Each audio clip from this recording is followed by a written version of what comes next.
Ravie de vous voir tout court et ravie de vous voir si nombreux ce soir. C'est un plaisir, d'autant que c'est la dernière grande rencontre de ce magnifique festival qui est au Les Beaux Jours, qui nous réunit maintenant chaque année. Donc merci à tous d'être là. Leïla Slimani est notre invitée ce soir. On peut peut-être la saluer.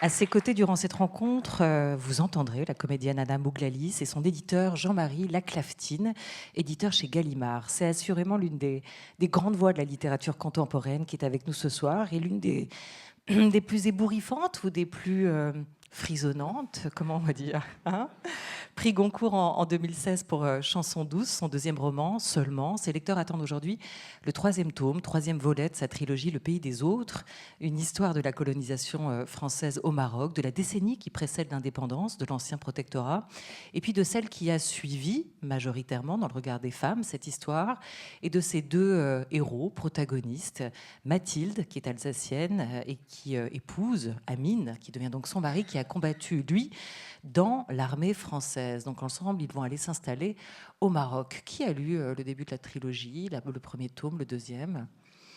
Qui est très, très impatient de savoir ce qui va se passer dans le troisième? Bon, je peux déjà vous annoncer qu'il paraîtra en janvier 2025, que j'ai tout essayé pour avoir quelques infos à vous donner, mais je n'ai rien obtenu. Donc peut-être tous ensemble ce soir, on va y arriver. Le premier volume de cette trilogie s'intitule La guerre, la guerre, la guerre, et il a paru en 2020. Le second, Regardez-nous danser, en 2022. Et le troisième s'intitulera, alors j'espère que le titre est bon, J'emporterai le feu. Ce sera ça. Ce sera donc le dernier volet de cette histoire, cette fois moderne du Maroc, qui sortira donc en janvier chez Gallimard, votre éditeur Leïla Slimani.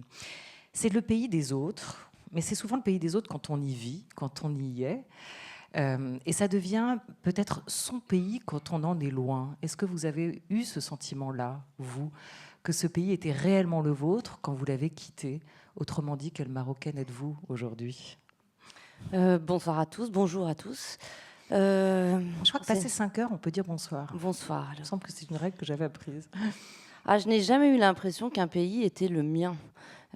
J'ai pas du tout ce rapport-là à aucune terre, à aucun pays. Je me suis toujours sentie profondément dans le pays des autres, quel qu'il soit, que ce soit le Maroc, que ce soit la France, que ce soit le Portugal où j'habite aujourd'hui.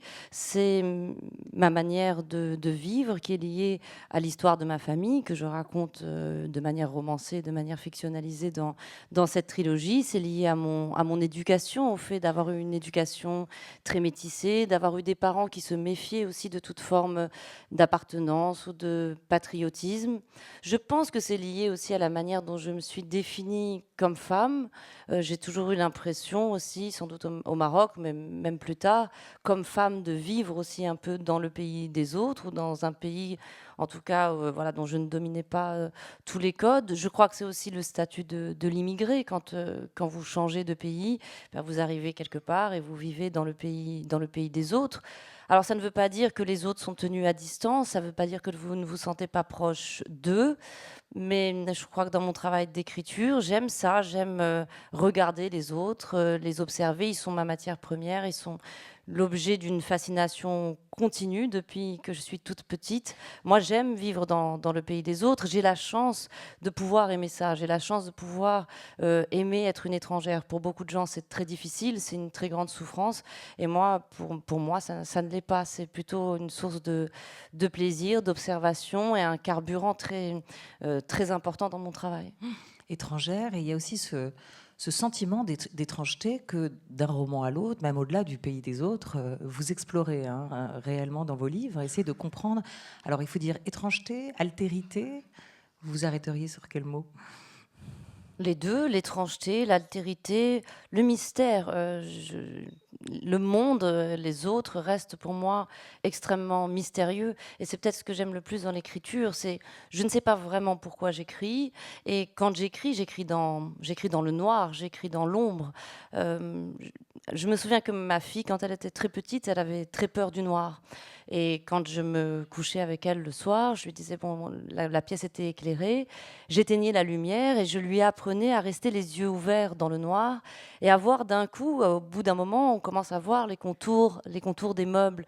Et elle avait un petit peu moins peur, ça l'apaisait. Ben, j'ai l'impression que c'est exactement comme ça pour moi d'écrire. Je suis dans le noir, je vois un petit peu le contour des choses, mais j'aime ça, j'aime ce mystère. J'écris pas du tout pour répondre à des questions ou pour résoudre quoi que ce soit, mais pour creuser en réalité une sorte de, oui, de quelque chose qui est irrésolu, qui sera éternellement irrésolu. Et c'est ce qui me fait vibrer dans les livres que j'aime et en tant que lectrice, et puis dans la pratique, ma pratique de l'écriture.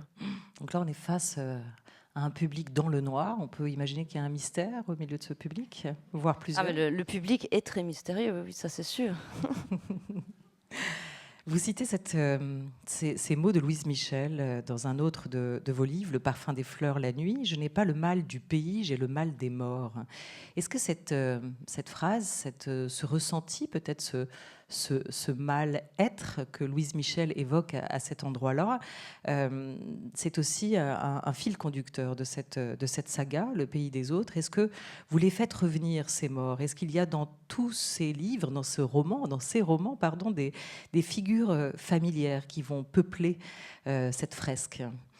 Mais tout à l'heure, vous me demandiez quel était mon pays ou quelle Marocaine j'étais. Je dirais j'ai le mal des morts et j'ai le mal des corps. D'une certaine façon, mon pays, c'est le corps des gens que j'aime.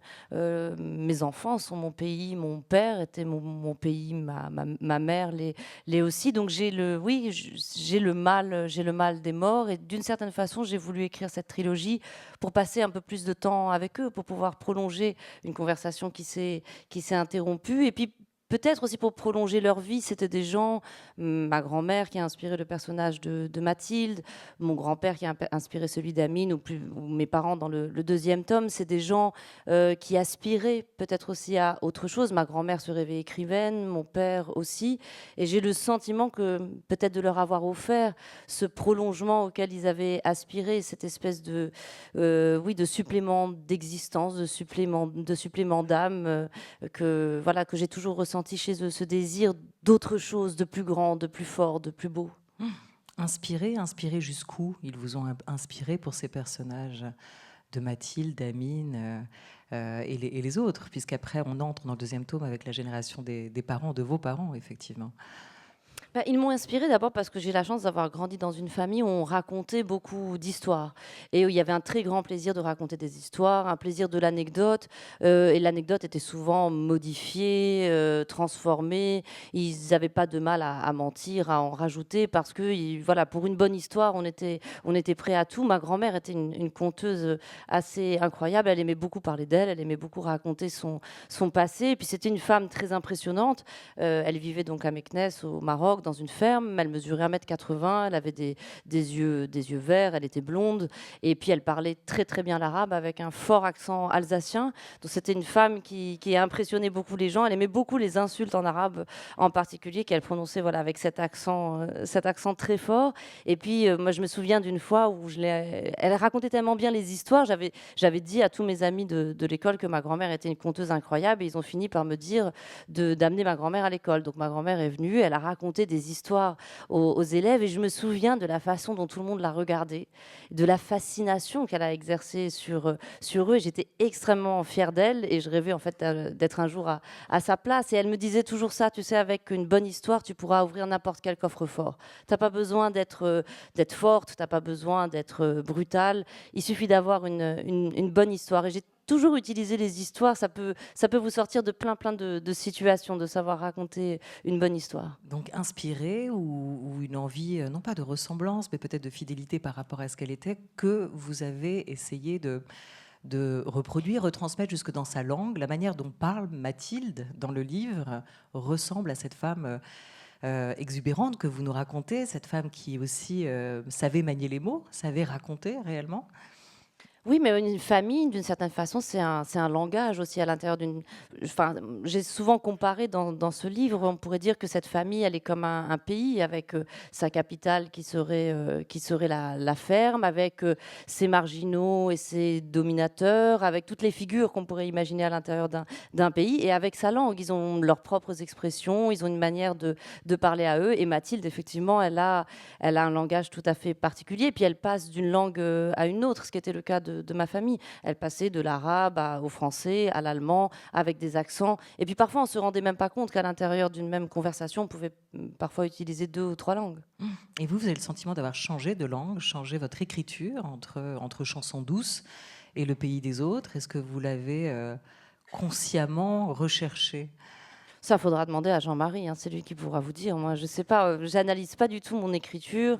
J'essaye d'adapter mon écriture aux thèmes que je traite. Je sais pas, pour un livre comme Dans le jardin de l'ogre, par exemple, je pouvais pas avoir une écriture qui soit lyrique, je pouvais pas avoir une écriture avec beaucoup de métaphores. Il fallait une écriture enfin, plutôt sèche, plutôt clinique, ce qui était aussi le cas pour Chansons douces.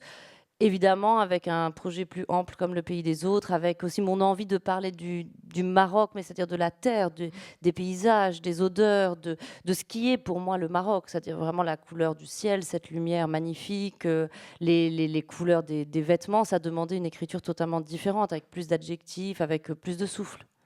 Et ça commence ainsi, Leila Slimani, dans le premier volume du Pays des autres, où on fait connaissance avec Mathilde. On va juste entendre peut-être le premier paragraphe ou aller aussi loin que vous le souhaitez. Mais ça risque de se transformer en une longue lecture pendant 1 heure et demie du premier tome. La première fois que Mathilde visita la ferme, elle pensa « c'est trop loin ». Un tel isolement l'inquiétait. À l'époque, en 1947, ils ne possédaient pas de voiture et ils avaient parcouru les 25 kilomètres qui les séparaient de Meknès sur une vieille trotteuse conduite par un gitan. Amine ne prêtait pas attention à l'inconfort du banc en bois ni à la poussière qui faisait tousser sa femme. Il n'avait Dieu que pour le paysage et il se montrait impatient d'arriver sur les terres que son père lui avait confiées. En 1935, après des années de labeur comme traducteur dans l'armée coloniale, Kadour Belhaj avait acheté ses hectares de terre couvertes de rocailles.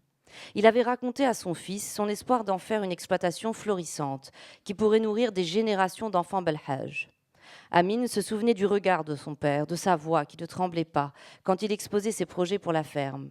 Des arpents de vigne, lui avait-il expliqué, et des hectares entiers dévolus aux céréales. Sur la partie la plus ensoleillée de la colline, il faudrait construire une maison, entourée d'arbres fruitiers et de quelques allées d'amandiers. Kadour était fier que cette terre soit à lui, notre terre. Il prononçait ces mots non pas à la manière des nationalistes ou des colons, au nom de principes moraux ou d'un idéal, mais comme un propriétaire, heureux de son bon droit. Le vieux Belhaj voulait être enterré ici, et qu'y soient enterrés ses enfants, que cette terre le nourrisse et qu'elle abrite sa dernière demeure. Mais il mourut en 1939, alors que son fils était engagé dans le régiment de Spahi et portait fièrement le burnous et le sarouel.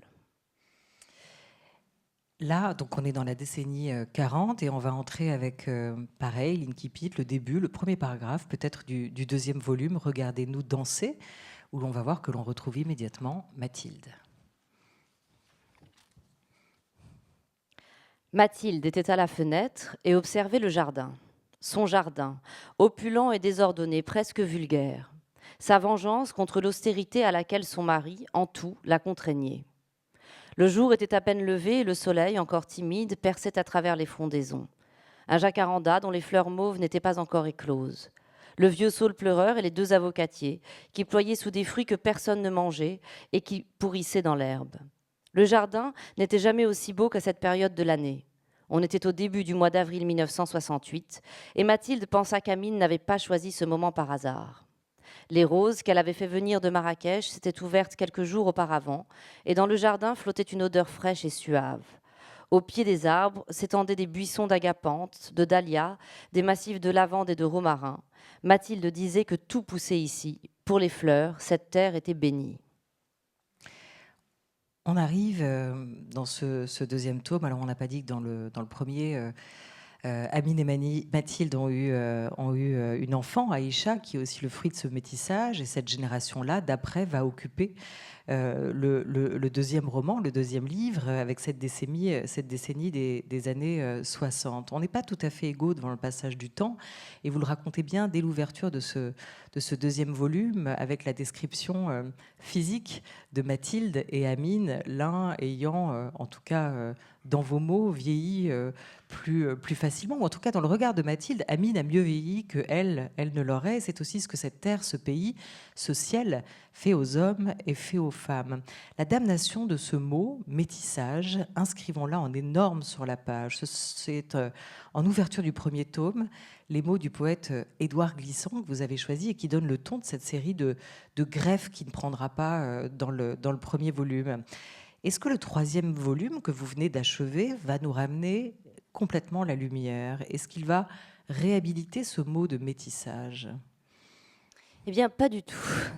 Et il va pas du tout vous ramener la lumière, il va éteindre la lumière. Non, il est assez sombre. Il est plutôt... Oui, il est assez sombre. C'est un roman qui part des années 80, qui nous amène jusqu'à aujourd'hui. Et malheureusement, j'ai pas le sentiment que ce soit des décennies où la notion de métissage a été réhabilitée. Si le premier volume est celui de la colonisation et que le deuxième est celui de la néocolonisation, on peut dire que le troisième est celui de la mondialisation. Et puis ce qui va avec, puisqu'on parle des années 90, du début des années 2000, donc l'immigration, avec ce qu'elle comporte, et l'immigration clandestine, avec ce qu'elle comporte de tragédie, la fermeture en partie de l'Europe, les attentats islamistes à partir de septembre 2001 et la montée du conservatisme dans des pays comme le Maroc. Donc c'est plutôt un volume qui est assez sombre et où la difficulté d'appartenir à deux terres, la difficulté de cette espèce d'utopie de l'ubiquité qui existe dans cette famille. C'est-à-dire que dans cette famille, il y a quand même cette idée qu'on peut être de deux endroits à la fois, qu'on peut être de ces deux pays, la France et le Maroc, qu'on peut parler ces deux langues, que oui, c'est plein de contradictions, c'est plein de frottements, mais que c'est possible et que peut-être même c'est souhaitable qu'il y ait des gens qui fassent le pont entre ces deux culture. Il y a peut-être même l'idée, et en tout cas c'est celle dans laquelle j'ai été élevée, moi mes parents ne m'ont pas du tout élevée dans l'idée qu'être marocain, c'était être étranger à l'Europe. Pour mes parents, en tant que Marocains, on était aussi peut-être et avant tout des Méditerranéens et on partageait en fait une culture commune avec l'Europe. Mes parents, c'était des gens qui pensaient que voilà, pour comprendre l'Europe, il fallait aussi aller visiter l'Andalousie, la Sicile et le Portugal, tous ces lieux aussi qui sont imprégnés de culture arabo-musulmane. Et j'ai le sentiment que peut-être aujourd'hui, cette utopie dans laquelle j'ai été élevée est beaucoup plus difficile à défendre et à incarner, qu'il y a cette volonté ou cette injonction à choisir, de part et d'autre d'ailleurs, hein, à choisir et à se déterminer d'un lieu, d'un camp. Donc c'est un roman qui est marqué je crois, par la nostalgie de cette ubiquité impossible. Vous dites ubiquité, vous dites pas métissage. Je dis pas métissage et c'est pour ça que j'ai mis cette citation d'Édouard Glissant, parce que le métissage c'est un mot qui est très ambigu. D'abord, on ne parle de métis que pour certaines catégories de personnes. Quand un Espagnol se marie avec une Allemande ou un Américain avec une Française, on ne parle pas de métis. On parle de métis à partir du moment où il y a une question soit de couleur de peau, soit du fait de s'être marié avec quelqu'un du Sud. C'est ça, les métis. Et à partir du moment où vous avez un discours sur le métissage, il y a toujours déjà quelque chose de l'ordre du jugement de valeur. Alors, soit on va dire le métissage, c'est merveilleux, c'est très riche, les enfants métis, ils sont plus beaux que les autres, enfin ce genre de clichés. Ou à l'inverse, une sorte de méfiance sur le métis, qui est une figure inquiétante, parce qu'on ne sait pas de quel côté il est, parce qu'on ne sait pas s'il est loyal ou non à tel ou à tel camp. Et c'est ce que dit Édouard Glissant, c'est-à-dire que ce mot a été inventé, ou en tout cas il est conçu et utilisé la plupart du temps pour parler d'une sorte de relation qui serait une relation hétérogène entre deux êtres. Ce seraient deux êtres différent qui ferait un troisième être de sang mêlé. Et donc, non, je n'utilise pas beaucoup ce terme de métissage parce que je m'en méfie et que je ne sais jamais vraiment ce qu'il suggère.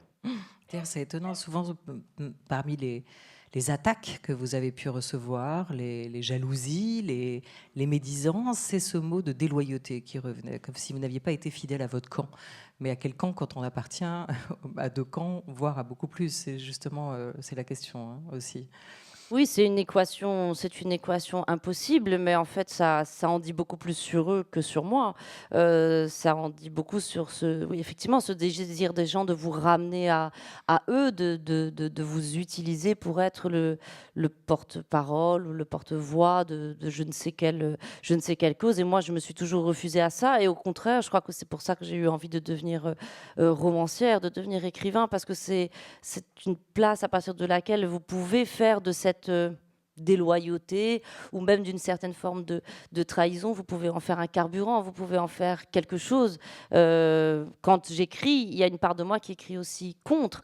J'écris aussi parce que je ne veux pas ni plaire à ma mère, ni plaire à mon entourage, ni plaire aux gens de mon pays. Je ne suis pas là ni pour défendre l'image de qui que ce soit. Donc oui, en ce sens-là, ça ne me dérange pas du tout qu'on me taxe de déloyale. Alors l'ubiquité, pardon, est-ce qu'il faut pour autant, malgré ces contradictions, renoncer à en faire l'éloge?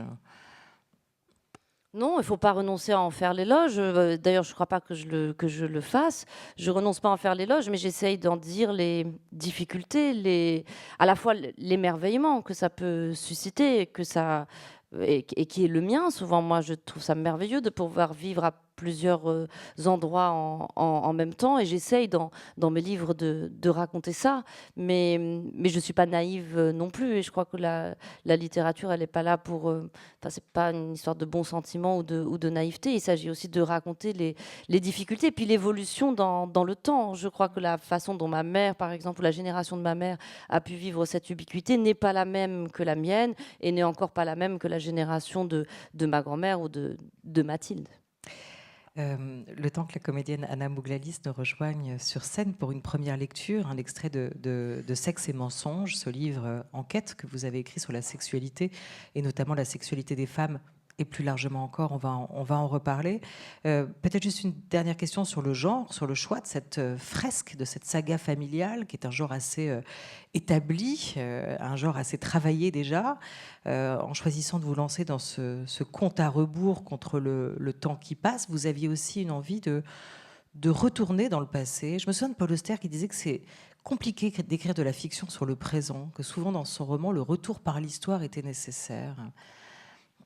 Oui, j'avais envie de retourner dans le passé parce que en fait, j'avais besoin de comprendre un peu, je crois, d'abord de comprendre mon pays, de comprendre aussi d'où je venais. Enfin, pas d'où je venais, mais comment c'était possible que j'existe. C'est-à-dire comment c'était possible que quelqu'un comme moi, qui je suis marocaine, mais au Maroc, on me dit tout le temps que je ne le suis pas assez, ou que je ne suis pas une bonne marocaine, qui en France, voilà, on me demande toujours quelle est mon origine, et je suis toujours ramenée à ça.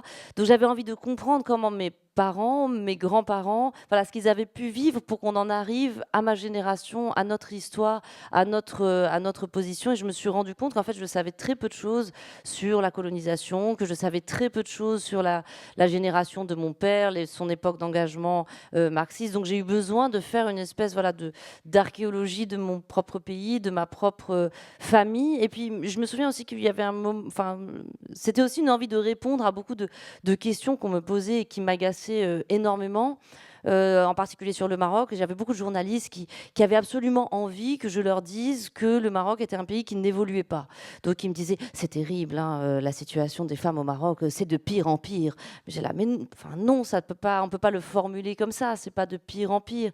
Et j'avais l'impression en plus que depuis le 11 septembre, c'est-à-dire depuis 20 ans, pour moi, une de mes grandes souffrances, une des grandes tragédies du monde, du monde arabo-musulman, c'est qu'en fait, ce sont des gens qui ont perdu toute historicité. On a perdu toute historicité, toute individualité. On est devenus les musulmans. Mais les musulmans, ça n'existe pas. Et les gens vous mettent tous dans le même bain, que vous soyez marocain, syrien, algérien, tunisien, c'est tous la même chose. Et je crois que j'avais envie, en fait, de reconquérir à travers l'histoire du Maroc une forme d'historicité, de dire non, nous ne sommes pas que des musulmans qui sommes là, assis à attendre dans une oasis à côté d'un dromadaire, que le temps passe, quoi. Il se passe des choses, il y a eu des mouvements, il y a eu des avancées, des reculs, des progrès, des militants, des partis politiques, et donc de rendre aussi, d'une certaine façon, une dignité à l'histoire du Maroc en l'inscrivant dans un roman. Sexe et mensonge, Anna Mouglalis.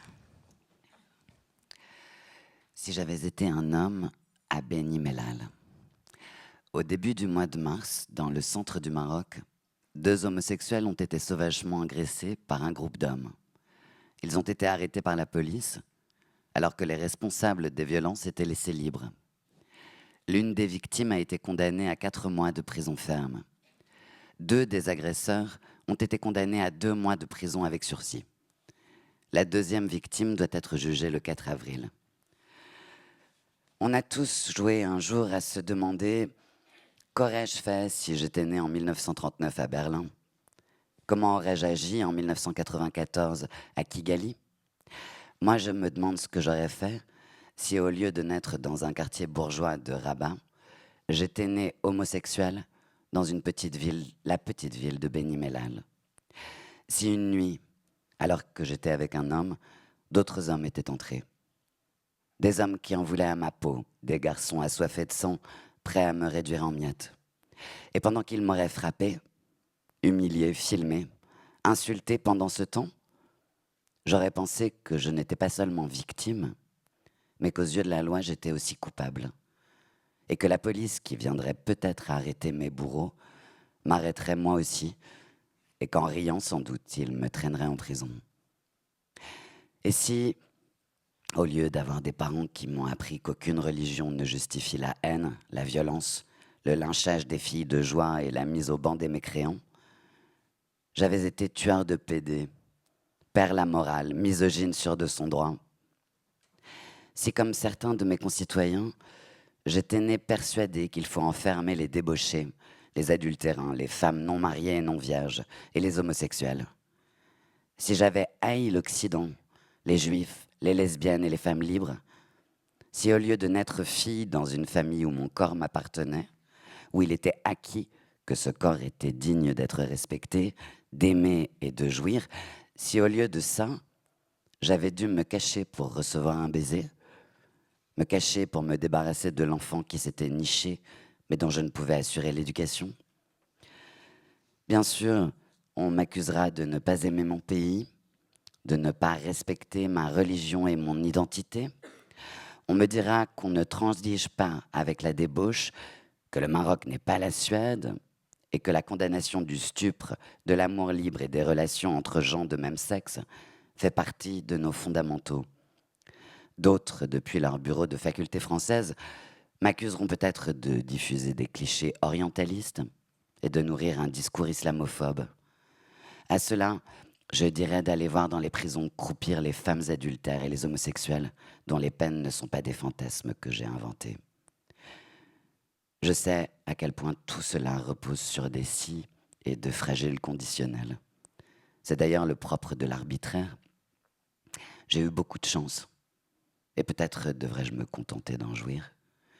Il y a une certaine indécence à me mettre dans la peau de ceux dont on veut la peau. Car j'ai eu mes parents, j'ai grandi dans mon quartier, j'ai lu autant de livres que je voulais, j'ai voyagé, étudié. Mais je dois dire que j'ai rencontré au Maroc des centaines de personnes qui n'avaient pas eu tout cela et qui pourtant croient qu'il faut vivre et laisser vivre, et que chaque homme a droit à la dignité et à la protection. Ça n'est pas une morale de bourgeois ou d'occidental. Ça n'est en rien contraire à ce qui fait le cœur de la culture marocaine. Le chemin des Lumières n'est l'apanage d'aucun peuple, ni d'aucune religion. Il devrait être notre horizon à tous. Merci beaucoup à la comédienne Anna Mouglalis. Restez avec nous. pour cette première lecture de ce livre en version poche, Sexe et mensonges, histoire vraie de la vie sexuelle des femmes au Maroc, paru d'abord aux éditions Les Arènes. Pour parler de la sexualité au Maroc, Leïla Slimani, de ce tabou, vous avez choisi, vous, d'enquêter, d'écouter et de relater les témoignages notamment de ces femmes. Pourquoi le choix de cette forme-là sur ce sujet-là ? C'est une forme qui m'a paru assez évidente en tant que journaliste d'abord, parce que c'est un sujet que j'ai beaucoup traité quand j'étais reporter à Jeune Afrique et qui a émergé en fait au moment des révolutions arabes.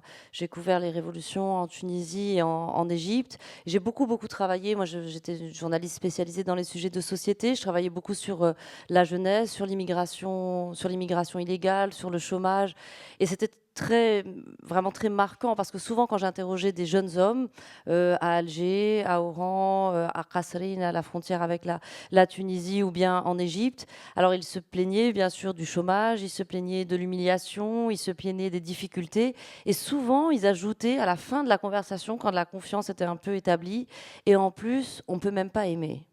En plus, je peux même pas avoir de petite amie. Et je me suis rendu compte que cette hogra, c'est-à-dire ce concept qui existe dans les pays arabes, qui veut dire l'indignité, l'humiliation, que cette hogra, elle était aussi nourrie par l'humiliation du corps, et l'humiliation dans le rapport amoureux. Quand à partir de l'âge de 16 ou 17 ans, vous comprenez que vous ne pouvez pas vous balader dans la rue avec votre petite amie, la tenir par la main, alors ça pour les couples hétérosexuels, et que vous allez vous faire arrêter, qu'un flic va vous demander vos papiers, va demander à elle qui elle est, va la traiter de prostituée.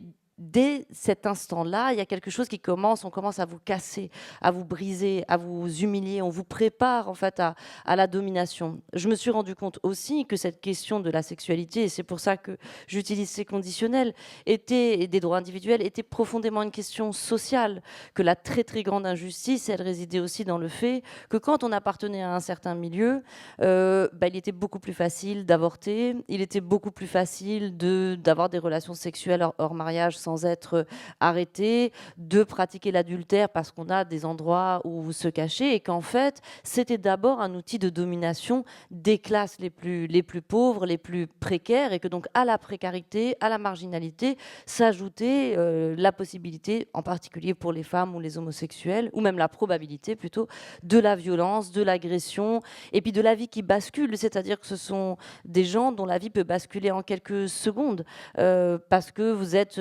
dans un appartement avec quelqu'un, parce que d'un coup vous êtes tombée enceinte et que vous allez devoir demander à une faiseuse d'ange de vous aider, et que vous pouvez mourir dans une cave.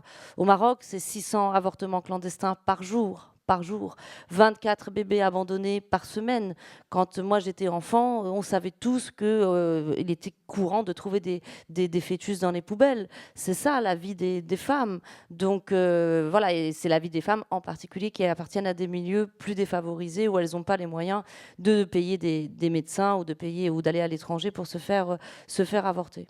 Il y a les viols, les agressions sexuelles qui sont racontées dans ces témoignages, dans ce livre, les avortements, la pénalisation, la criminalisation aussi, la répression de certaines relations, mais aussi de l'adultère, de l'homosexualité. Et évidemment, les faits sont en soi déjà frappants à travers ces témoignages que chacun peut livrer, mais ce qu'il est aussi, c'est le décalage que vous racontez à travers ces portraits de femmes, d'hommes ou de femmes, avec les discours officiels.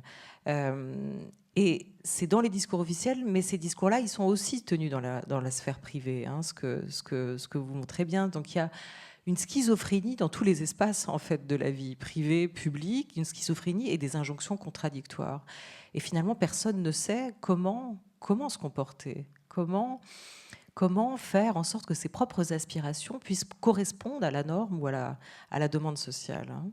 Oui, il y a une sorte d'institutionnalisation du mensonge. On vous demande et on vous élève dès l'enfance avec cette idée que pour survivre, il faut mentir. Il faut mentir, il faut être hypocrite, il faut se cacher derrière des masques, il faut prendre voilà, l'apparence de la vertu.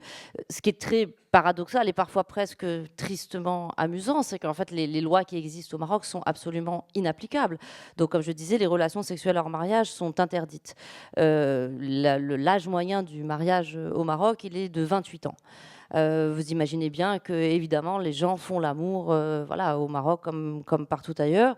Si on appliquait véritablement ces lois, en fait, il faudrait faire du Maroc une grande prison et mettre pratiquement tout le monde en prison. C'est absolument inapplicable. Donc vous vivez, et c'est ça l'arbitraire, vous vivez dans un pays où les lois ne peuvent pas s'appliquer, mais elles existent comme une menace. Elles sont là à la disposition de ceux qui vous voudront du mal.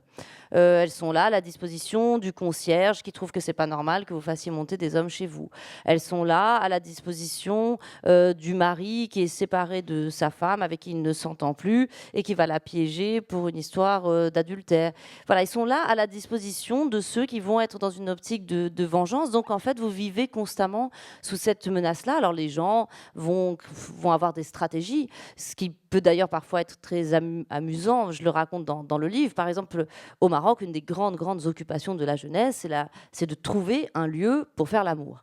Donc il y avait par exemple un homme très connu qui louait un camion qui faisait la route entre Rabat et Tanger, et donc les jeunes louaient l'après-midi l'arrière du camion pour faire l'amour à l'arrière de ce camion, parce qu'il fallait trouver des lieux pour pouvoir se cacher. Et donc toutes est stratégie, et il y a quelque chose de terrible, c'est que l'idée de la spontanéité dans l'amour, l'idée de l'accident, de ce qui peut arriver comme ça et qui fait que voilà que deux personnes qui consentent vont pouvoir vivre une histoire d'amour n'existe pas. Tout doit être programmé, tout doit être calculé à l'avance pour se protéger évidemment de cet arbitraire.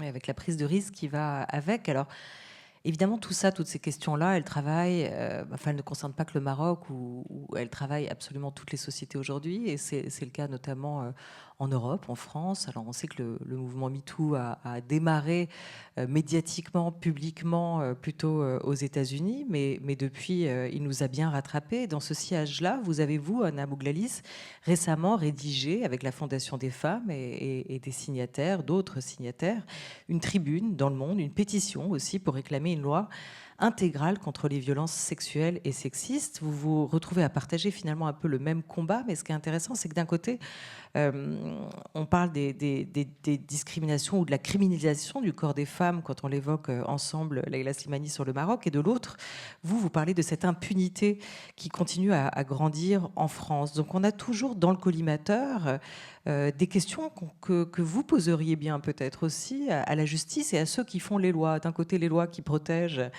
qui sont ambiguës, inapplicables, qui protègent ceux qui peuvent dénoncer, et puis en France, des lois qui existent, mais quoi? Qui ne vont pas assez loin ou qui ne sont pas appliquées?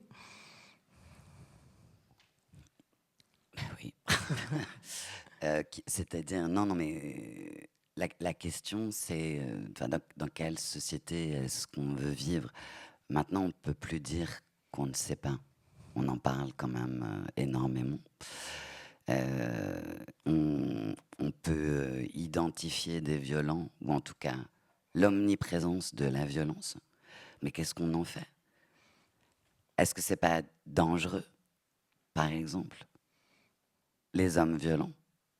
Pourquoi est-ce qu'il y a une telle impunité? C'est qu'on considère que c'est pas grave. Mais d'un autre côté, on a la loi européenne qui condamne le plus fermement, le plus durement le viol. C'est 15 ou 20 ans de prison. Et c'est pour cette raison que du coup, il n'y a jamais de condamnation. Enfin, il y a 1% des violeurs qui sont condamnés en France. Cette éducation à la souffrance et à l'impuissance en tant que victime, la plupart sont des femmes, je pense que c'est quelque chose dont la société ne veut plus. Oui, non, mais je suis absolument d'accord. Oui, c'est quelque chose dont la société ne veut plus, et Et c'est pas de l'ordre de la vengeance, c'est pas de l'ordre de l'hystérie comme certains voudraient le penser, ou dont certains taxent les féministes aujourd'hui. Il s'agit juste de sortir de... Enfin, moi, j'essaye toujours d'expliquer à ceux avec qui parfois, enfin, qui sont parfois mes adversaires ou avec qui je suis pas forcément d'accord, qu'en fait, un monde féministe, ce sera un monde qui sera meilleur pour tout le monde. C'est pas un monde qu'on veut construire contre, c'est un monde dans lequel il y aura moins de violence, plus d'amour, plus d'égalité, et où les relations aussi entre les sexes seront sans doute meilleures, plus apaisées. Je cite souvent la fin du deuxième sexe, c'est exactement ce que dit Simone de Beauvoir, c'est qu'un monde dans lequel les femmes auront gagné plus de droits, seront moins victimes de violences, est aussi un monde plus favorable aux hommes. C'est aussi un monde dans lequel eux-mêmes vivront mieux, et ils ont tous les bénéfices à tirer de ce monde-là. Il ne faut pas avoir peur de cet avenir qu'on essaie de construire. Alors né peut-être inspiré par le manifeste des 343 salopes, on évoquait la place de la loi. Salope, ça a été rajouté après. Hein. Non, mais juste, c'est les 343. Mais... Tout court, alors. L'article 490 du Code pénal marocain, qui a suscité pour vous, qui a suscité l'envie de créer un collectif contre cet article, puisque cet article punit d'emprisonnement d'1 mois, c'est ça, à 1 an, toute personne de sexe différent, qui n'étant pas unies par les liens du mariage, ont entre elles des relations sexuelles. Vous avez, à partir de là, avec une amie proche, une complice, la réalisatrice Sonia Terab, choisi de monter ensemble un collectif hors la loi et une association pour essayer de dénoncer aussi les principes et les conséquences de cet article de loi. Je vous propose qu'on écoute un extrait du travail de cette mini-série qu'a réalisée Sonia Terab et qu'elle a lancé sur les réseaux sociaux, qui a accompagné ce mouvement aussi autour du manifeste. Elle s'intitule Maroquette. جبنا في باريس مدينة الأنوار جا قصة حب تحكي على راسك شنشية تحب راسك ألان دولون ويلي كاين شي حب مع المغربي المغرب الحب هو البيزنيس كذب عليك كذاب جيب الحب كنا نصبوا الاحتيال واش غادي تضاربي باش تجوجي واش باش تشري راجل تشريه ومشي نعس لك في الدار وتمشي تجيبي ليه الكاميله راه ما يمكنش جيب الله ماشي من والا اتونسيون عندك صحابك زهره رخيصه الشعبيه المراه مغربيه بالسميه حتى الله يهديك اش من مراه مغربيه عرفتي شكون هي المراه المغربيه هي مريم بن صالح هذيك هي المراه المغربيه سلام اول مره بديت كنبغي بغيت بنت باش نكون واضحه انا كنعيش حياه ديال اون بيرسون اللي زعما بيسيكسويل وغير لو فيت كو انني ما لقيتش لو تيرم اللي غادي نهضر بها بالدارجه بروف كدل على بزاف ديال الحوايج حيت حتى باش تقول لبنادم راني اون بيرسون بيسيكسويل بالدارجه وتشرحها ليا بالعربيه المغربيه وتناقش في هذا الموضوع كيعكس بزاف ديال الحوايج. لوموسيكسواليتي ولا لا بيسيكسواليتي ديال البنات في المغرب كتقبل اكثر من ديال الدراري، حيت الا جيتي تشوف جوج ديال الناس اللي زعما رجال اوموسيكسوال في الطريق ما عاد كيتشادوا ولا كيتعانقوا ولا واحد كيبوس الاخر في الحانك ولا هذا كلشي غادي يوقف، غير المغرب غادي يتريب. دونك انا من هاد الناحيه هذه انا عارفه راسي بلي راه عندي واحد لو بريفيليج بوغ اون فوا الوغ كو جو سوي اون في، عندي ان بريفيليج على الدري.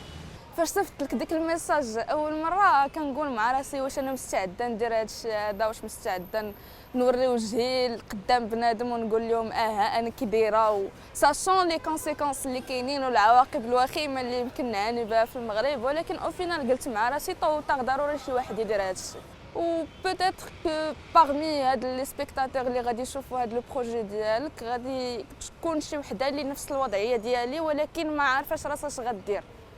و جيسبر كو بالنسبه لهاد لي كا هادو يسيرون انسبيري بوغ اتر بلوس اليز، مرتاحين اكثر مع حياتهم ومع ليدونتيتي ديالهم. En 3 épisodes, il y a quand même une parole qui se libère aussi. Hein. Elles y vont franchement, les 3. Oui, elles sont très courageuses et je suis Face très émue caméra. par la dernière qui a beaucoup souffert après la projection de cette vidéo. Elle a été plusieurs fois agressée, elle a été harcelée, elle a été poursuivie, mais c'est un projet qu'on a, voilà, qu'on a voulu faire avec Sonia. On a interrogé plein de femmes dans la rue et en fait on leur posait toujours un peu la même question, on leur demandait toujours qu'est-ce que c'est que l'amour. On commençait toujours par parler de l'amour et c'était à la fois très amusant parfois, mais en même temps très triste parce que beaucoup répondaient mais en fait il n'y en a pas, il n'y a pas d'amour, il n'y a pas de place pour l'amour. Alors la première dit l'amour c'est le business, l'amour c'est l'argent, l'amour c'est en fait c'est d'abord des relations instrumentales entre hommes et femmes, ou l'amour c'est impossible entre gays, et c'est ça nous qui nous a fait beaucoup de peine, et on a monté toute une campagne autour de l'amour, c'est l'absence de tout discours sur l'amour. C'est très difficile dans un pays comme le Maroc par exemple de parler de ce sentiment. Les gens sont parfois plus gênés de parler d'amour que de parler de sexualité. Il y a quand même un cinéma, il y a quand même une littérature aujourd'hui aussi au Maroc qui est en train de changer les représentations, qui est en train de peut-être d'aider, parce que là c'est toute une question de mots en fait, hein. On se rend compte effectivement quels sont les mots pour dire ça, mais c'est peut-être aussi les images qu'on peut en avoir, de l'amour notamment.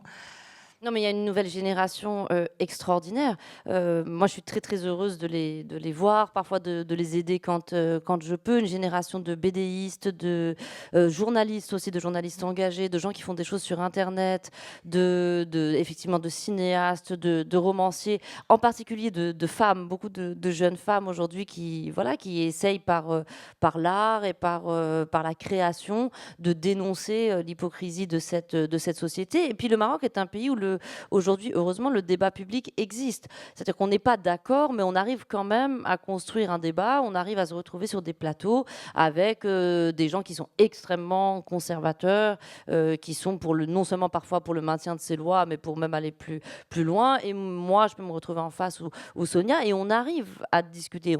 Rien n'est résolu, on n'est pas pour autant d'accord, mais on arrive à discuter. Et puis là, on attend pour dans 1 mois ou 2 les résultats, puisque quand on a créé ce collectif, en fait, on a pu récolter 25 000 signatures.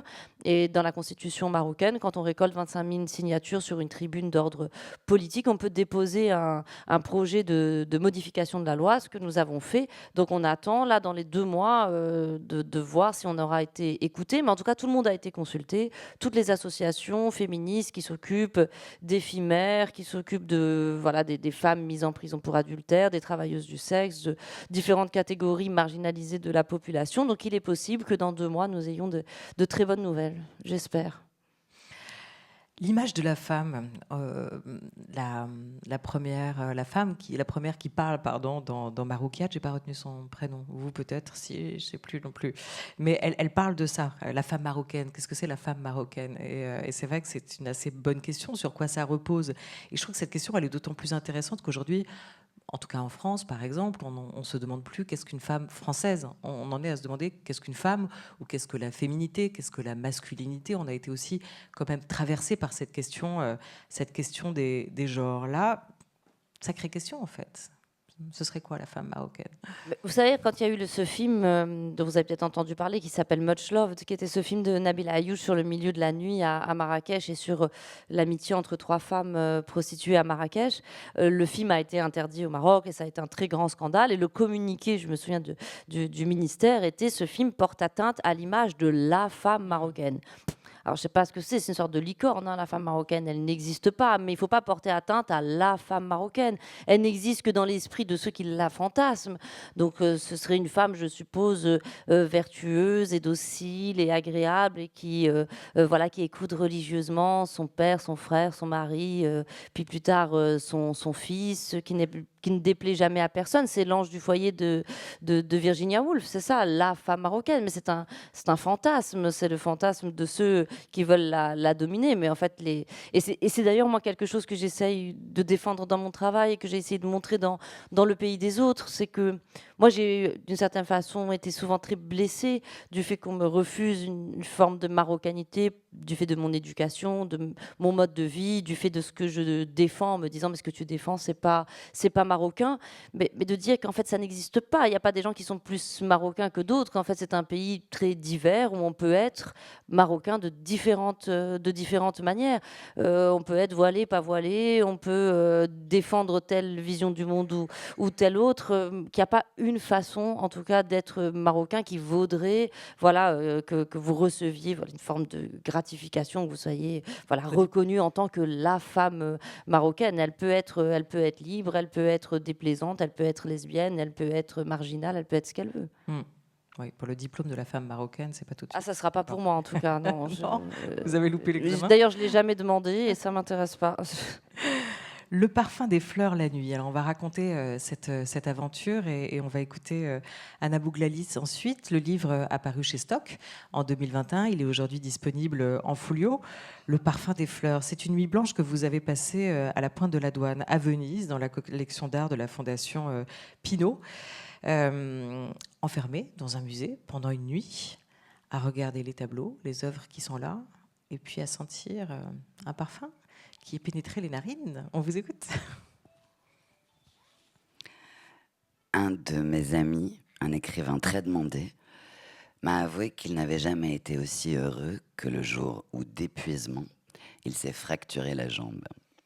J'ai passé 1 mois et demi enfermé dans mon appartement et j'ai écrit. Personne ne pouvait m'en vouloir puisque j'avais la merveilleuse excuse d'être plâtré du pied à l'aine. Souvent, j'ai pensé à m'armer d'un marteau et à me briser le tibia. L'écriture est un combat pour l'immobilité, pour la concentration, un combat physique où il faut mater sans cesse le désir de vivre et celui d'être heureux. Je voudrais me retirer du monde, entrer dans mon roman comme on entre dans les ordres, faire vœu de silence, de modestie, d'entière soumission à mon travail. Je voudrais n'être dévoué qu'aux mots, oublier tout ce qui fait la vie quotidienne, n'avoir à me préoccuper de rien d'autre que du destin de mes personnages. Pour mes précédents romans, j'ai fait ce genre de retraite dans une maison à la campagne ou dans des hôtels d'une ville étrangère. 3 ou 4 jours, je m'enfermais et où je finissais par perdre la notion du temps. Pour terminer Chanson douce, je me suis recluse en Normandie. Pendant cette semaine-là, je n'ai vu personne. Je n'ai pas entendu le son de ma propre voix. Je ne me lavais pas, ne me coiffais pas. Je traînais en pyjama dans la maison silencieuse et je mangeais n'importe quoi, à n'importe quelle heure. Je ne répondais plus au téléphone. Je laissais s'accumuler les courriers, les factures. Je me dérobais à toutes mes obligations. Je me réveillais en pleine nuit pour écrire un texte dont l'idée m'était subitement apparue en rêve. Dans ma chambre régnait un affreux désordre. Le lit était jonché de livres, de papier, de morceaux de brioche rassis. C'est sans doute cette brioche qui explique qu'une nuit, je me suis réveillé en sursaut. Mon ordinateur était ouvert à côté de moi, et quand j'ai allumé la lumière, je me suis rendu compte que mes bras, mes livres, mes draps étaient entièrement recouverts de fourmis qui couraient à toute vitesse, en cercle, dans une danse cauchemardesque. Rarement dans ma vie, j'ai été aussi heureuse. Ce que l'on dit, non. Ce que l'on ne dit pas nous appartient pour toujours. Écrire, c'est jouer avec le silence. C'est dire de manière détournée des secrets indicibles dans la vie réelle. La littérature est un art de la rétention. On se retient comme dans les premiers moments de l'amour quand nous viennent à l'esprit des phrases banales, des déclarations enflammées que l'on se force à ne pas dire pour ne pas abîmer la beauté du moment. La littérature consiste dans une érotique du silence.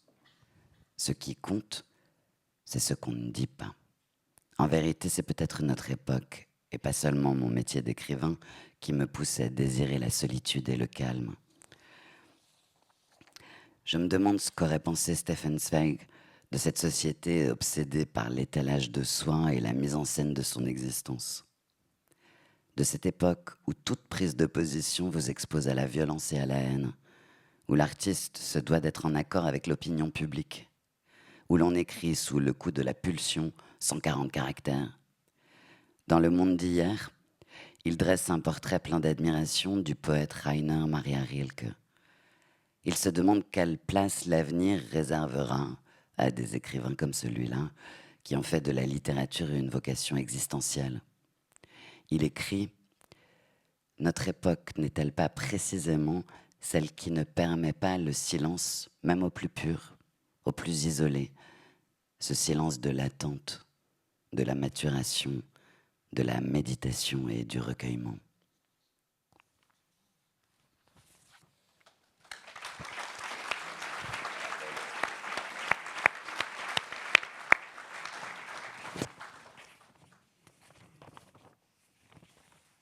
On va laisser un silence.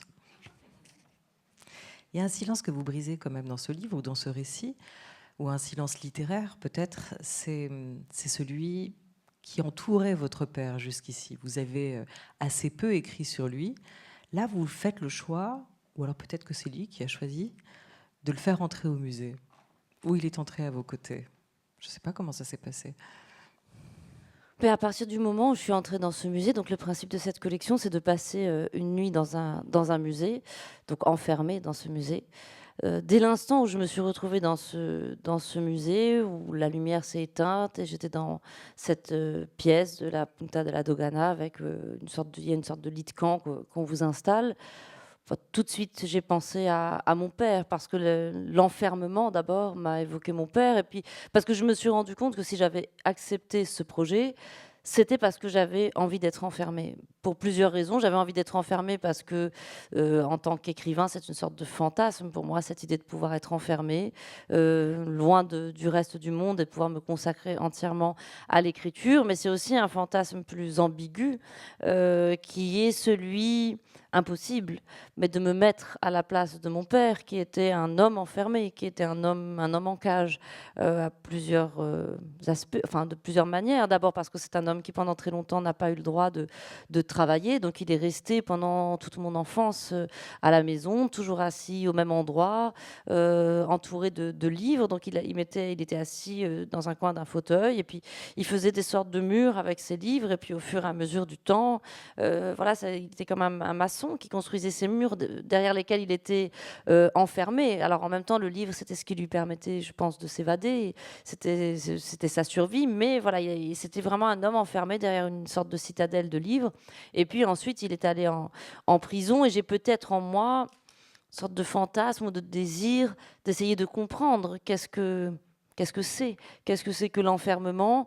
Qu'est-ce que c'est aussi de ne se reposer que sur sa vie intérieure. C'est un homme qui a survécu par la force de sa vie intérieure, et qui vivait avec un mélange de personnages de fiction, de fantasmes, de souvenirs, et qui se plongeait constamment dans cette vie-là, et qui me disait, tu vois, quand il est sorti de prison, c'est ce qu'il m'a dit. Il m'a dit, on peut t'enfermer, on peut t'humilier, mais il y a quelque chose en toi, en chacun toujours, qu'on peut préserver, quelque chose qui reste, et une petite flamme qui continue à brûler. Donc oui, forcément, cette nuit-là, je n'ai pas pu faire autrement que de penser à lui.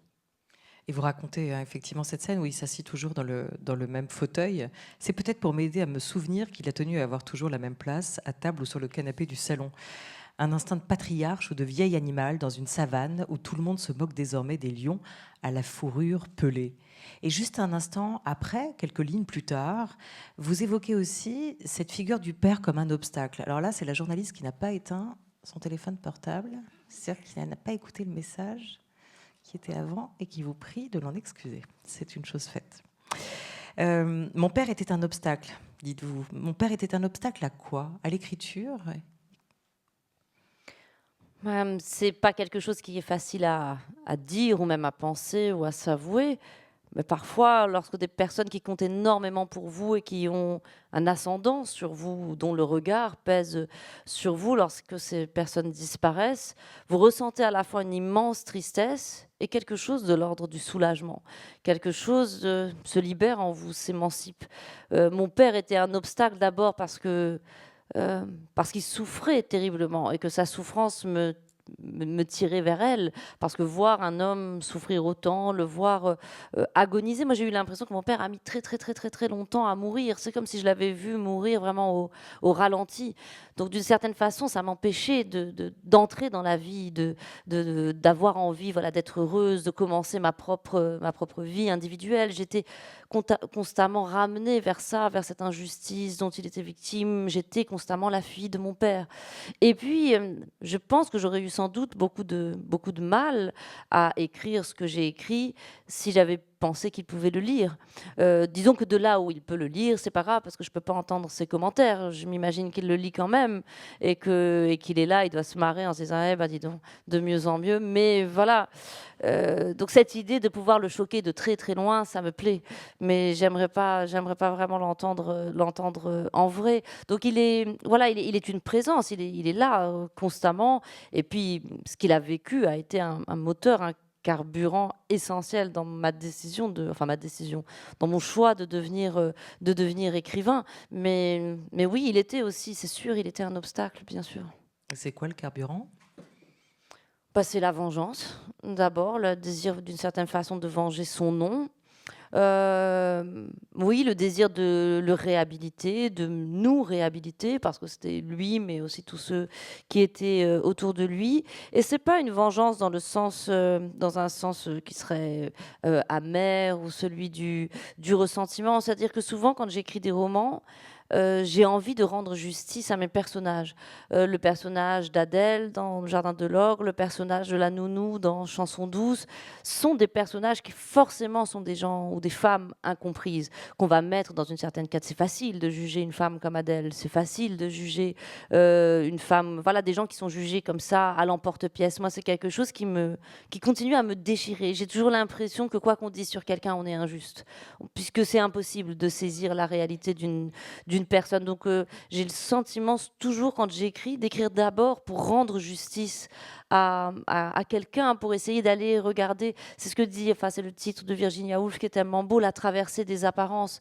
J'ai toujours eu le sentiment, voilà, en écrivant, que c'est peut-être un des seuls lieux au monde où on peut traverser les apparences, on peut aller tout à l'intérieur, savoir ce que pense quelqu'un. Vous savez, parfois j'imagine des gens qui ont l'air très sérieux ou très sûrs d'eux et me dire mais peut-être qu'à l'intérieur il y a quelque chose qui tremble, peut-être qu'en fait ils ont très peur.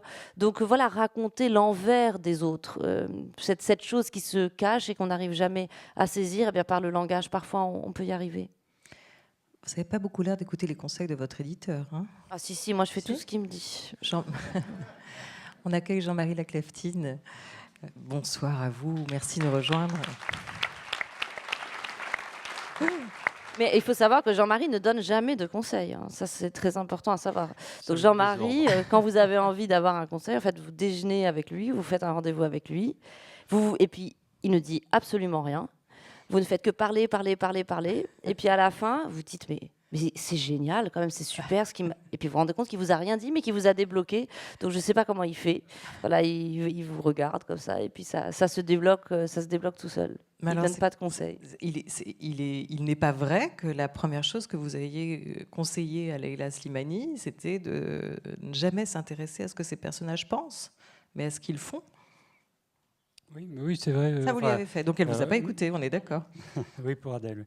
Nous avons eu évidemment beaucoup de conversations, mais qui ne portent pas forcément quand on discute avec les auteurs.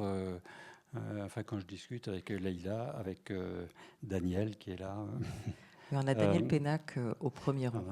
C'est pas, tout compte. C'est pas seulement discuter du roman lui-même, mais d'une démarche qui porte l'auteur à investir un monde qui est encore mystérieux et souvent l'auteur, c'était le cas en effet dans le premier roman de Leila, elle avait envie d'expliquer quand même. Son personnage était tellement étrange, il pouvait être aussi très choquant par certains aspects, et elle avait envie d'expliquer, de raconter pourquoi elle en était arrivée là. Et en effet, peut-être que j'ai dû lui dire non, n'explique pas, vas-y, fais-la vivre, fais-la agir, et puis le lecteur en fera ce qu'il voudra. Et de Tchekhov, il paraît que vous avez appris peut-être à ne pas les juger, Leïla Slimani. Votre éditeur, donc Jean-Marie Laclaftine, vous le rencontrez au cours d'un atelier d'écriture où vous vous rendez. Mais alors, est-ce que l'un et l'autre, vous êtes, je ne sais pas, convaincus que écrire, ça s'apprend quand cet atelier, ce moment-là a lieu? Pourquoi vous y allez et pourquoi vous en donnez? Non, non, je dirais pas que ça s'apprend, ça je crois pas. Mais je crois qu'en revanche, vous pouvez avoir la chance que moi j'ai eue de rencontrer d'un coup quelqu'un qui vous aide à découvrir l'écrivain que vous êtes, qui voit quelque chose en vous, qui entend quelque chose dans ce que vous lui disiez, et qui vous guide, qui vous montre un peu la voie, qui vous rassure, qui vous dit aussi de vous confronter à vos propres peurs, qui vous invite à travailler, à retravailler. Voilà, quelqu'un qui, comme Jean-Marie l'a fait avec moi, voilà, qui brise la mer gelée en vous. Moi, j'étais à cette époque très en colère, tout était très désordonné. Je ne savais pas vraiment ce que je voulais faire, comment je voulais le faire. Et j'ai vraiment l'impression que c'est comme si, voilà, il m'avait saisi par les épaules et qu'il m'avait regardé en me disant: tu peux y arriver, tu peux, voilà, il y a quelque chose en toi, ce personnage existe, ce livre existe, voilà, juste reste à ta table et écoute ce qui vient à l'intérieur de toi. Donc c'est pas une question d'apprendre, parce que c'est pas de la technique on l'apprend soi-même, enfin la technique, si tant est qu'il y ait une technique, mais en tout cas on l'apprend en écrivant. Plus on écrit et plus on arrive à dépasser certaines difficultés, mais on n'apprend pas à écrire, ça je ne crois pas. Non, bien sûr. Moi, je serais bien en peine d'apprendre à quelqu'un à écrire. Simplement, il s'agit d'écouter et d'accompagner, et de sentir ce qui vibre dans un texte et de guider l'auteur vers lui-même, simplement, vers elle-même. C'est un travail d'accouchement. Il faut à la fois beaucoup d'attention et d'admiration aussi. Moi, j'admire les auteurs quand je lis leurs textes. Je suis surpris, attiré, curieux. Et j'ai envie de les aider, chacun, chacune. Et Leïla, ça a été évidemment une expérience très, très forte, parce que ça a été vraiment dès le tout début. C'était avant, ça a été son premier roman, et je l'ai vu naître. Et c'est quand même une expérience partagée qui est extrêmement forte. C'est très fort, ça ne ressemble à rien d'autre. C'est d'une grande intensité. Mais mon rôle dans ce cas-là, c'est pour ça. Moi, j'étais très contre les ateliers d'écriture avant qu'on me propose d'en faire. Je me disais, mais qu'est-ce que c'est que cette connerie? Mais comme j'étais déjà éditeur à l'époque, les premiers ateliers chez Gallimard ont commencé il y a 12-13 ans. J'avais compris que je n'avais pas à apprendre quoi que ce soit aux auteurs, mais je pouvais les guider vers eux-mêmes. Je pouvais les accompagner, les hisser vers le meilleur d'eux-mêmes. C'est ça le but de l'éditeur. C'est déjà d'abord de repérer dans un texte quelque chose d'exceptionnel, quelque chose qui ne ressemble pas à autre chose, qui est unique. Déjà de voir ça, mais parfois cette chose-là qui brille, elle brille dans un fouillis, dans une tourbe, comme une pépite dans un tourbillon de boue. Donc il faut. Tu parles pas de moi là. Non, mais oui, je regrette un peu la métaphore, je suis désolé. Tu devrais faire un atelier d'écriture, il faut que tu soignes tes métaphores, Jean-Marie. Mais c'est souvent ça. Souvent, l'auteur lui-même tourne en rond. Il ne voit pas ce qu'il y a d'essentiel dans ce qu'il est en train d'écrire. Et là, il a suffi que je... Enfin, il a suffi. Donc, en voyant ce qu'elle était en train d'écrire, ce qui était en train de naître, je lui dis, vas-y, c'est là, c'est là. Et moi, je n'ai rien créé. J'ai simplement montré du doigt ce qui pouvait jaillir de ce qu'elle était en train de remuer, qui était tellement essentiel et tellement puissant. Vous avez entendu comme moi le Je l'ai vu naître. C'est joli parce qu'on parle juste avant de la figure de votre père, où vous dites Je vais m'allonger, justement... attendez. Non, je sais, c'est vraiment Alors, très joli. Jean-Marie. Mais c'est lui qu'il faut allonger, c'est Jean-Marie Laclaftine. Non, cette figure de votre père qui a été à un moment ou à un autre un obstacle dans l'écriture, évidemment, symboliquement.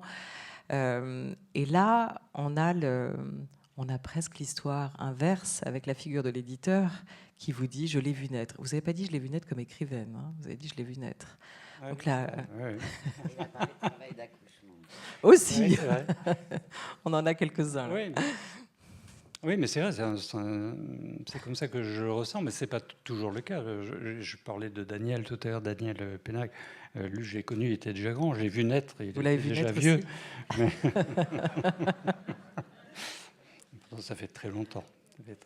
Mais c'est toujours le même sentiment que dans le texte des autres. C'est comme si j'écrivais un peu par procuration. Il y a quelque chose, un émerveillement qui est... que je pourrais éprouver en écrivant moi-même. Enfin, j'écris moi-même, mais je suis émerveillé par ce qui naît pas sous la plume, parce qu'on n'utilise plus beaucoup de plumes, mais sous les doigts des autres quand ils tapent sur leur clavier. Je suis ébloui souvent. Et c'est ce qui fait la nature du métier d'éditeur. Et c'est vrai que l'expérience avec Leïla est particulière pour ça. Oui, je l'ai vu naître. En tout cas, ça a été un accompagnement dès le départ, et c'était merveilleux de la voir s'épanouir. Et aussi, le fait qu'il y avait quelque chose d'un peu miraculeux, c'est que ça s'est allé Très vite. très vite, Finalement. et comme d'une façon naturelle, comme un épanouissement très rapide, alors que souvent c'est très douloureux, ça peut être très long. Certains auteurs mettent très longtemps à trouver leur public, à trouver leur voix, et avec elle, ça s'est fait naturellement. Donc c'est... Et pourtant, il y a de l'effort dans l'écriture. Hein. Vous l'avez raconté, vous l'avez dit déjà, Leïla Slimani. Il y a parfois ce sentiment d'un supplice, d'un combat avec la feuille, avec les mots. Le mythe de Sisyphe que vous avez pu évoquer, ce rapport presque assez physique à l'écriture, et pas forcément laborieux, mais douloureux, qui peut l'être aussi. Oui, parce que pour moi, je ne sais pas si c'est le cas pour tous les écrivains, mais en tout cas pour moi, l'écriture de roman, c'est quelque chose de l'ordre de l'envahissement. Je suis de plus en plus envahie par mon sujet, par mon personnage, et tout le reste, quand je suis vraiment dans le moment de l'écriture, tout le reste me paraît accessoire, me paraît une distraction à ce qui est essentiel, c'est-à-dire d'écrire, et ça prend tellement de place que c'est difficile de vivre, c'est difficile de faire autre chose que d'écrire mon roman. Et puis j'ai l'impression, et ça pour le coup je sais que c'est une expérience commune à tous les romanciers, c'est qu'évidemment on n'écrit jamais le roman qu'on voudrait écrire. On a un objectif, un horizon, on imagine le livre qu'on voudrait faire, on imagine le personnage qu'on voudrait créer, et c'est jamais à la hauteur. Donc c'est là où intervient l'éditeur, qui est plus seulement celui qui vous guide, mais c'est un peu l'éditeur babysitter, consolateur, qui vous dit mais rappelle-toi que tu as déjà vécu ça, quand vous êtes là en train de dire j'écrirai plus jamais, je vais me suicider, ma vie est finie. C'est le genre de moment où il fait voilà, et puis finalement à la fin de la conversation tout seul vous finissez non mais t'as raison, c'est vrai, c'est génial, j'y retourne, et tout. Et donc voilà, il a aussi ce rôle là, mais la chance qu'on a eu aussi Jean-Marie et moi, je crois, c'est qu'en fait nous on a une sorte de dialogue qui est un dialogue continu. Il parlait de son émerveillement pour la littérature, et c'est un émerveillement que je partage, pas seulement comme écrivain, mais aussi comme lectrice. Il sait que j'aime lire les textes des autres, que j'aime essayer de travailler aussi avec d'autres. Et puis donc on peut passer aussi de très longs moments à discuter simplement de textes qu'on aime, de choses qui nous émerveillent, de la beauté de la littérature. Et ça, c'est pas des conversations qu'on peut avoir avec énormément de monde. Donc voilà, il a aussi un rôle parfois de consolateur ou d'apaisement, parce que ça peut être très difficile. Et vous êtes aussi sa première lectrice sur ses livres ou pas ? Non, pas sa première lectrice. Non, il me fait lire un peu, mais c'est très difficile pour moi. Je me souviens d'un mail où j'ai pris 1 million de précautions avant de lui dire alors peut-être que, mais si ça ne te vexe pas, il est possible que. Nanana. Donc j'avais vraiment quand même énormément de mal à retourner la situation. J'ai beaucoup trop de respect et d'admiration pour Jean-Marie pour me permettre de le corriger. Non, je pourrais pas. Ça serait difficile. Je peux lui donner mon avis, mais pas plus. C'est la que ça. malédiction de l'éditeur, en fait, qui est aussi écrivain. Première ligne, Le Rouge et le Blanc, Une amie de la famille, La vie des morts et tant d'autres. C'est qu'en fait, il faut trouver son propre éditeur après. Oui, ça a Ou été son mon premier problème. lecteur. C'est vrai que l'avis de Leïla Voilà. compte beaucoup. Mon premier lecteur, j'ai 2 premiers lecteurs. Il y a Carole qui est ici et Daniel. Daniel, en fait, moi, étant chez Gallimard depuis très longtemps, au comité de lecture, j'avais un lecteur qui était Roger Grenier et que j'adorais, qui était un ami, quelqu'un. Mais je lui donnais mon manuscrit et il me disait c'est formidable. Et en gros, voilà. Mais c'était très frustrant parce que, enfin, c'était frustrant, oui, parce que il était peut-être sincère hein, après tout. Mais j'avais besoin d'autre chose, enfin d'une lecture plus précise. Et je crois que aussi bien Leïla que Daniel ou Carole, ils ont des avis très précis. Daniel particulièrement, alors c'est peut-être parce qu'il a un passé de professeur. Moi, je l'ai vu corriger des copies de ses élèves. J'étais vraiment absolument admiratif du sérieux qu'il y mettait, de la précision et de l'invention qu'il mettait dans ses corrections de copies. Et quand je lui donne le manuscrit, il annote vraiment le manuscrit, et puis on en discute beaucoup, et c'est très précieux. Et je pense que moi, si je peux apporter ça à des auteurs, et puis Leïla aussi, elle m'a fait des retours sur des textes qui m'ont été très précieux. Mais je pense aussi qu'il y a des auteurs qui vivent difficilement ou douloureusement les retours de leurs éditeurs, qui sont plus ou moins susceptibles quand on leur dit que ça, il faudrait le revoir, que ça, il faudrait l'effacer, tout. Moi, c'est quelque chose que j'ai toujours demandé, au contraire, à Jean-Marie, d'être le plus sévère possible, de me faire travailler. Moi, c'est quelque chose que j'aime. J'ai pas de difficulté à reprendre mon texte, à le corriger. Je me sens pas ni vexée, ni voilà, indignée s'il me dit que telle chose ne marche pas. Donc, du coup, c'est agréable. Moi, au contraire, je suis en recherche de ce dialogue, de ce travail qui permet de faire évoluer le texte. Et puis au début, bon, la première fois qu'on reçoit un manuscrit couvert de rouge, ça vous met quand même un gros coup au moral. Mais une fois que vous avez fait tout ce travail, en fait, le texte que vous relisez, il est vachement mieux. Et donc, c'est ça qu'il faut toujours garder en tête, c'est que tout ce travail-là va permettre au roman d'être encore bien sûr beaucoup mieux que celui que vous avez donné en première lecture. Et ça, c'est vraiment fascinant. Et c'est souvent de très mauvais signe quand un auteur renacle et se bloque complètement. Je raconte ça dans un roman Première ligne. Vous mettez en cause cet adjectif-là, mais tout le roman repose sur cet adjectif. Et là, quand un auteur réagit comme ça, je me dis, là, c'est mauvais signe parce que ça veut dire qu'il ne va pas pouvoir évoluer. Alors que la plupart des auteurs qui ont accepté les remarques, l'éditeur il ne cherche pas à imposer son point de vue. Moi, je n'écris pas les livres à la place des autres. Simplement, j'essaie de repérer des choses qui ne vont pas, des choses qui pourraient être améliorées. Et ceux qui sont à l'écoute et qui passaient le premier moment de Gloops disent « Ah bah oui, dans le fond, je vais essayer ». C'est ceux qui avancent, quoi, qui vont plus loin et qui réussissent à améliorer leur livre. Les autres, c'est plus difficile. Anna, une dernière lecture. On a un extrait qu'on voulait vous lire d'un livre que vous avez probablement déjà lu, mais vous remettre à tous dans l'oreille un extrait de Virginia Woolf, Une chambre à soi. Je vous ai dit au cours de cette conférence que Shakespeare avait une sœur, mais n'allez pas à sa recherche dans la vie du poète écrit par Sir Sidney Lee. Cette sœur de Shakespeare mourut jeune. Hélas, elle n'écrivit jamais le moindre mot. Elle est enterrée là où les omnibus s'arrêtent aujourd'hui, en face de l'Elephant and Castle. Or, j'ai la conviction que cette poétesse, qui n'a jamais écrit un mot et qui fut enterrée à ce carrefour, vit encore. Elle vit en vous et en moi et en nombre d'autres femmes qui ne sont pas présentes ici ce soir, car elles sont en train de laver la vaisselle et de coucher leurs enfants. Mais elle vit, car les grands poètes ne meurent pas. Ils sont des présences éternelles. Ils attendent seulement l'occasion pour apparaître parmi nous en chair et en os. Cette occasion, je le crois, il est à présent en votre pouvoir de la donner à la sœur de Shakespeare. Car voici ma conviction.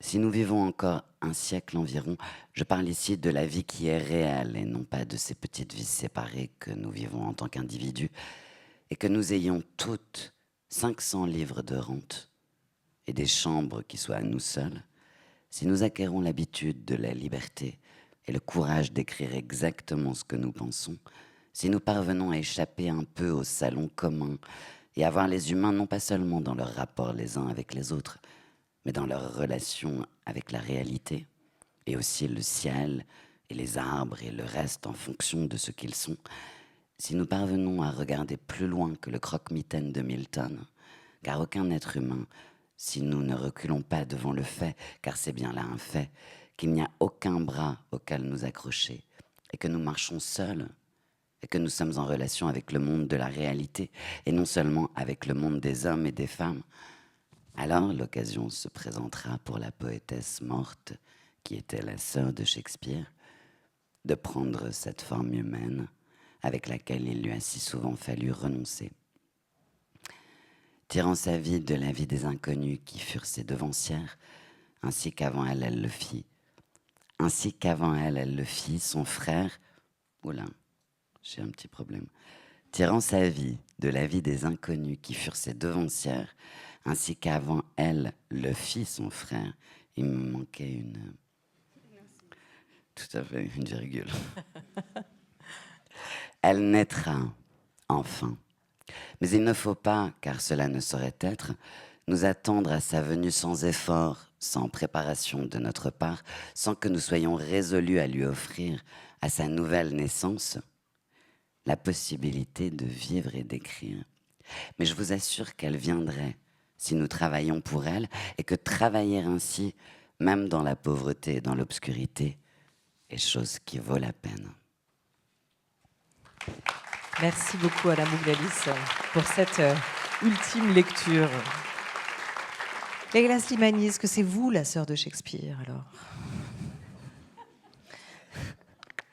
Non, je ne suis pas la sœur de Shakespeare, mais j'espère que si je la rencontre sur ma route, je saurai la voir et l'aider, et que je saurai être une bonne sœur pour elle. Moi, c'est ça qui m'intéresse aujourd'hui. Il y a plusieurs choses dans ce texte qui sont très importantes pour moi. Les 500 livres de rente dont elle parle et qui sont nécessaires à une vie dans laquelle on n'est pas entièrement obnubilé et occupé, comme je le disais tout à l'heure, par les contraintes, par le quotidien, par les enfants, par le fait de devoir gagner de l'argent, et donc par trouver cet espace, ce temps, ce petit temps pour écrire, pour se retourner vers soi. Il y a la question de la géographie dont j'ai parlé aussi tout à l'heure, trouver un lieu à soi, trouver un espace qui est aussi un espace pour la rêverie, un espace pour l'intimité, un espace pour le secret, un espace pour le mensonge, c'est-à-dire qu'on n'est pas obligé d'être transparent à l'autre et de vivre dans le regard de l'autre.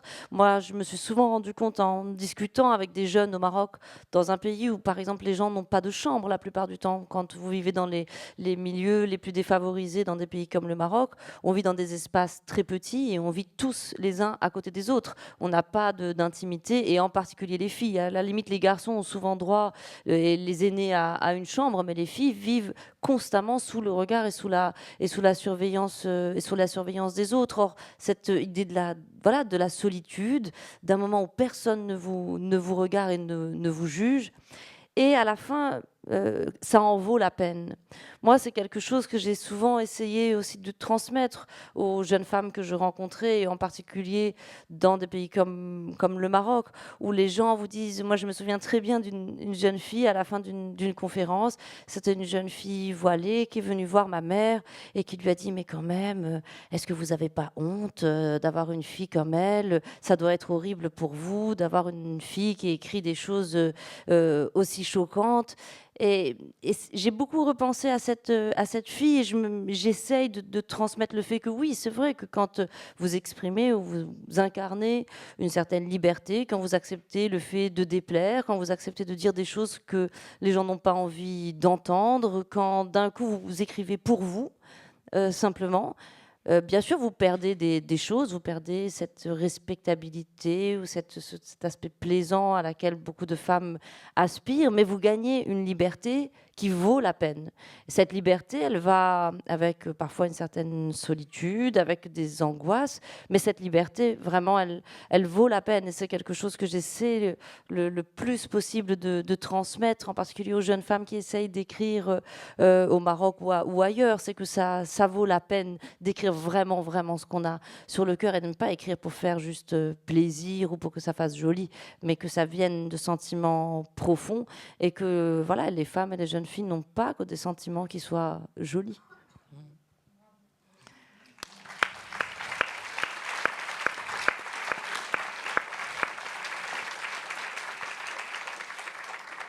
On va dire d'autant plus bravo que ça ressemble à un mot de la fin. Ça y ressemble en tout cas, puisque l'heure approche et qu'on avait envie de vous laisser, si vous le souhaitez, un petit peu la parole. On a 5-10 minutes. Si vous avez des questions, par contre, si c'est possible. Et juste après, il y a ce temps de rencontre, de signature avec Leïla Slimani à l'extérieur, si vous le voulez. Madame, le micro... arrive là, merci beaucoup. Oui, bonjour. Bonjour. Je vous ai entendu et vu l'autre soir à la Grande Librairie. Et vous disiez que vous étiez plutôt optimiste. Donc j'aurais voulu savoir quelles sont vos raisons d'être optimiste et en quoi espérez-vous? Donc la Grande Librairie avec Salman Rushdie et Kamel Daoud, ce soir-là, vous étiez l'invité effectivement de l'émission. Bah écoutez, je trouverais ça absurde et très étrange de militer pour l'égalité, pour la dignité, pour une meilleure condition des femmes ou des homosexuels dans mon pays, tout en étant pessimiste. C'est comme si je disais, je me bats, mais je pense que je vais perdre. Je me bats, mais j'ai aucun espoir.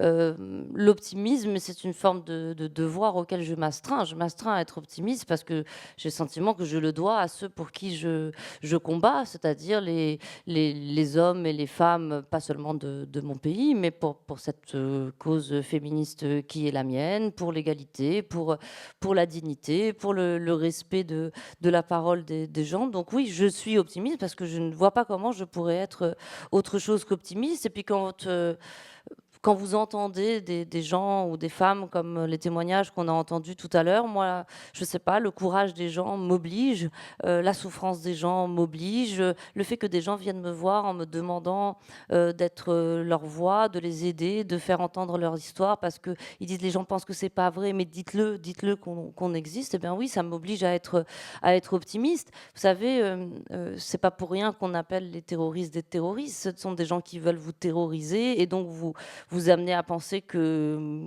c'est foutu, que vous avez déjà perdu, que la seule solution c'est d'être pessimiste et de ne pas y croire. Donc être optimiste, c'est refuser que les méchants gagnent. Donc je pense que c'est les gentils qui gagneront à la fin.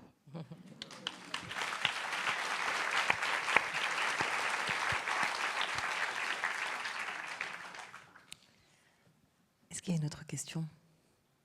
D'où la nécessité aussi de ce dialogue dans cette émission avec Kamel Daoud, avec Salman Rushdie. C'est peut-être aussi important de le rappeler. Vous avez toujours défendu cette idée de la nécessité du dialogue et des amitiés entre écrivains. Je ne sais pas si vous arrivez à être ami avec Daniel Pénac, parce qu'il a une petite antériorité sur le père, la Claftine, sur l'éditeur.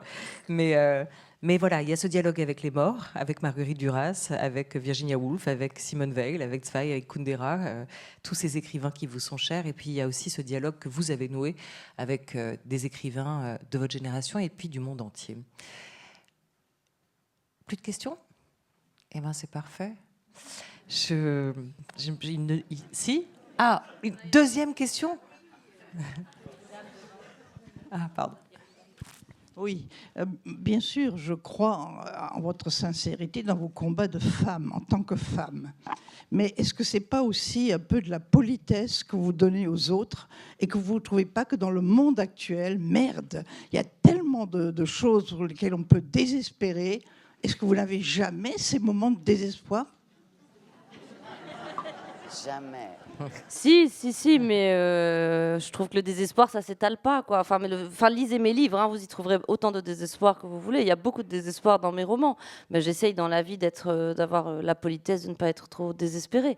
C'est pas la même chose. Bien sûr qu'il y a une part de désespoir en moi, mais voilà. Enfin, je crois pas que mes romans soient des romans qui en soient exempts, bien sûr. Je crois qu'il y avait une question devant, m'a-t-on dit, mais qui... Alors moi, je ne vois pas. Laquelle? Oui? Non? Non? Voilà, alors moi je voulais vous dire un grand merci à Pierre Morales, dont on a vu les photographies tout à l'heure. Un énorme merci à Clémentine de Roudy qui a organisé, programmé toute cette rencontre entre nous ce soir. Merci à toutes les équipes et aux bénévoles qui nous ont accueillis d'eau les beaux jours pour cette merveilleuse session et surtout cette très très belle édition. Ces 4-5 jours qu'on a pu passer tous ensemble. Merci évidemment à tous les trois d'avoir été là pour cette rencontre. Merci au public marseillais ou venu d'ailleurs, parce que les salles étaient pleines, la discussion a eu lieu, on a réfléchi ensemble, on a rêvé ensemble, on a pensé ensemble. Il n'y a pas de plus beau bonheur en plus. Merci pour votre soleil.